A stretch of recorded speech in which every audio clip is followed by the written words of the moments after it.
Hello, welcome to the Brain Scrub, an improvised approach to mental health. I am your host, Glenn Sollers. Thanks for tuning in today.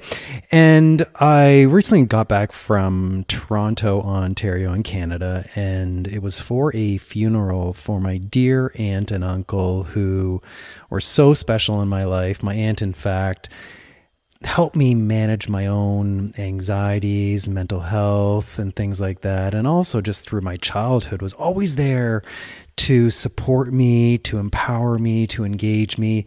And they died 2.5 years ago. And thanks to COVID, we couldn't really do anything. So we ended up just burying them last week. And sadly, they both died around 3 weeks within each other. So my aunt and uncle joined their late passed away son, which was so sad because he was 32 when he passed away. It's way too early for anybody to die.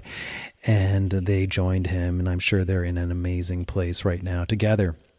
However, it all reminded me, including the visits I had with my two dear friends and my stepsister, about family and the importance of family, but also the challenges that one may go through with family. And I have challenges with my family, and it seems like it's quite common out there. And when I think about it, like, we start off in life with a we kind of mentality. We're born, we have the parents there, they're taking care of us, and then we start getting into our teenage years and we become more me oriented. It's all about me, I'm trying to succeed, so we build our ego there, and then we get into more of a we orientation because maybe we meet somebody else, we decide to have a family or whatever we do, so it's a more of a we orientation. And then with the kids, if we have kids, they then go to university, and then we're back to a me orientation in some respects, because when we have kids, we have to become more like a community oriented individual. And now we're providing the funds or whatever it might be for others to live. And then the kids go to school. It's just the two of us, and we become more me oriented. And then what happens is we then start having more time for our other friends, because we were so into the kids' lives that now we build community and we become we oriented again. And then our friends die slowly. Like, this is just terrible to talk about. And then we become more isolated, back to me oriented, and then we die. Kind of like we start with diapers and we end with diapers. Now, the challenge that I see out there, and again, I'm no different, I have the same challenge, is that sometimes there are rivalries between family members. And an example is my uncle had a rivalry with his sister. His sister passed away, and his sister had children and they had grandkids. But what happened was, what I remember is my aunt and uncle didn't really have a relationship with that side of the family anymore. And it is what it is. But I didn't know that side of the family. I had no idea. Well, I knew I had cousins, but I never even really thought about them because they were never in my life, and their kids were never in my life. And then we have the funeral, and there they are. And if you look at this me orientation or sibling rivalries or whatever, like dysfunctional families that aren't talking to each other, when that person passes away in some cases and people come to the funeral, they then connect and think, okay, well, now that they're gone, we can have a conversation, which is so bizarre and awkward. And I think it's just crazy when I think about it, because when two people or many more decide they're not going to talk to each other for whatever reason, it doesn't only impact you and other family members, it impacts the kids, because all of a sudden the kids don't have any relations with their family because their parent has decided, I don't like this family member. So then the kids have no ties, and maybe their kids have no ties. And then again, the person dies, and then you rebuild and reconnect and make ties. But in many cases, by that time, it's too late. That family wasn't part of our life. They're now there. Like for me, it felt really awkward. I totally love the fact that I had these cousins, but they live in Ontario. I live in British Columbia. Who knows if I'll ever see them again? We sent out some invites to them, said, yeah, come out to see us in BC. However, we've missed so many years, like 40 years, 45 years of actually having some time together. And I have friends that are going through the same sort of thing, that there just is a breakdown in sibling connection, which has a far-reaching impact. What's the answer? Well, right now I'm going through a bit of something with my brother, and through this whole experience around my aunt and uncle, because at the eulogy I shared that I think it's really important to focus on those people, not things in our life, people in our life that truly are meaningful and important. And for people to consider, who is it in my life that maybe I'm not getting what I want out of the relationship, or maybe there is no relationship, and what can I do to put that aside and figure out, well, what's possible going forward, which is not an easy thing to do because we are all different. However, we can accept people, and keep in mind, families are always there for each other, but we don't generally realize this until it's too late, until somebody passes away. And then we try to get to know each other again, or try to get to know each other for the first time because we never have a connection. So death creates connection. What can we do? Well, my words of advice and wisdom, and I'm doing this with my brother, is I decided after this, and I sent him a quick WhatsApp. He's in another country. I said, you and I need to talk. Ever since we had this discussion about, I'm not going to get into what the discussion was about, I have felt disconnected with you, and I don't want that anymore.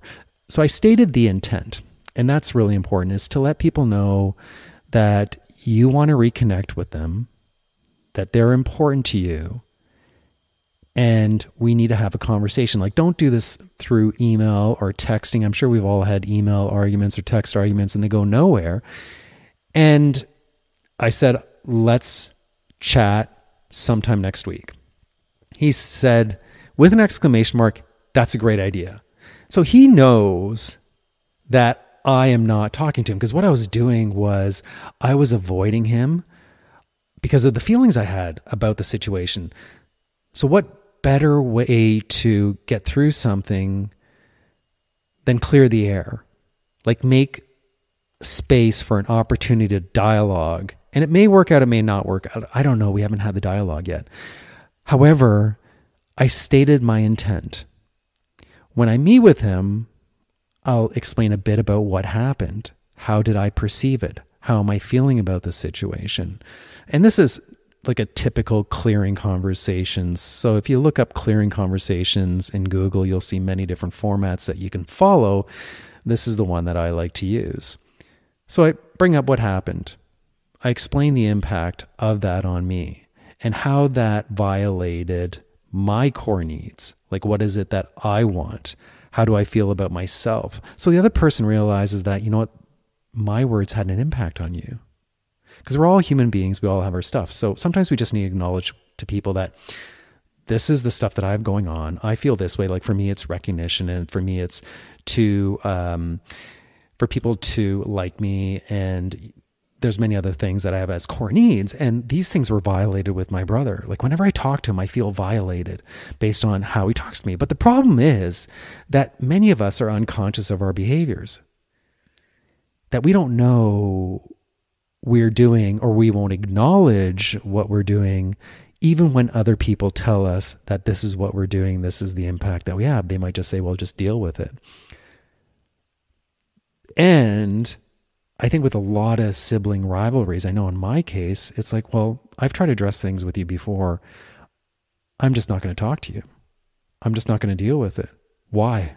I can focus my efforts in other areas. And the problem is that again, this creates disconnection. It creates discomfort for other family members as well, because they have to hear about the trials and tribulations of your lack of a relationship with that person. So then the negativity spreads and it just gets worse, and it's like mold, and it's disgusting. Many, many people are paying the price for our inability to resolve situations. So I'll have this conversation with him, and then I'll let him know exactly what's going on for me, how I felt about the situation, and then give him a chance to speak and share what's going on with him. Hopefully we'll come to a resolution. Or how can we be with each other in a way that feels empowering, that feels engaging, that feels like, you know what, we do love each other. Of course, I love my brother. Do I like him all the time? No, and that's okay. But it's creating this lack of a desire to visit him, to talk to him, things like that, which is unhealthy for both sides. Folks, that's my recommendation, is sometimes we just need to get down to earth with our family members, let them know what's up. At least we put our best foot forward to repair the relationship versus hiding from it. The worst thing that could happen in the conversation with my brother is he says, Glenn, you're wrong. I disagree with you. And then I'll just let him know, okay, well, in that case, we're going to go as we are. And for both of us to accept that. If that's what we want to do, then that's what we want to do. But I need to set clear boundaries, as does he with me. There's likely some boundaries there that he needs to have with me in respect to how we interact. But I can or cannot accept what he wants. So I can say no, or I can say yes. And it's a negotiation, folks, especially with family members. It's a give and take. But I need to be responsible for my side. And the best thing is that he is responsible for his side. We build understanding. We share how it's impacted us. We share what we want. And that's the real important thing, is the power of intent. Like setting that intent that this relationship is important to me. But right now it's not working. Through doing these things, not only do we build more connections, we can build connections with our family members. And when we go to that person's funeral, we know each other, we love each other, we respect each other, and we don't have to rebuild relationships at all because we were part of our lives. Great family members, great friends will always be there for us. And this is being documented and researched. Community keeps people alive. Of course, we all die, but it optimizes our lifespan because we're not just living for ourselves, like this me orientation. We're living for we. We're living for we. And that's the key thing here, is what can you do to create more we in your life? And also to consider, if you still have children, know that one day they're not going to be in the house. And sometimes we focus so much attention on our children that we forget about paying attention to the person that you're going to be with for the rest of your life. Your partner, your spouse, your good friends. And to really nurture that relationship, because if you are the type of parent that's always there for your kids first and you don't put your partner first, well, one day the relationship could end, because when your kids leave, you're not used to focusing on each other. And that can create some awkwardness in a relationship. And for sure, going to counselors, working through these issues can certainly help. But remember, the we created more we, and when the kids leave the house, to focus on the new we, while being mindful that you still have your children. But this is the person that you live with, that you built your life with.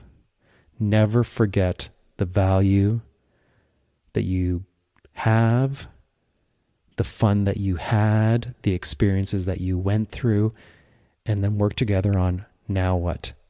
What can we do to create a we-oriented way of being. For my wife and I, we have no kids in our home anymore. We've been doing this for about 6 years.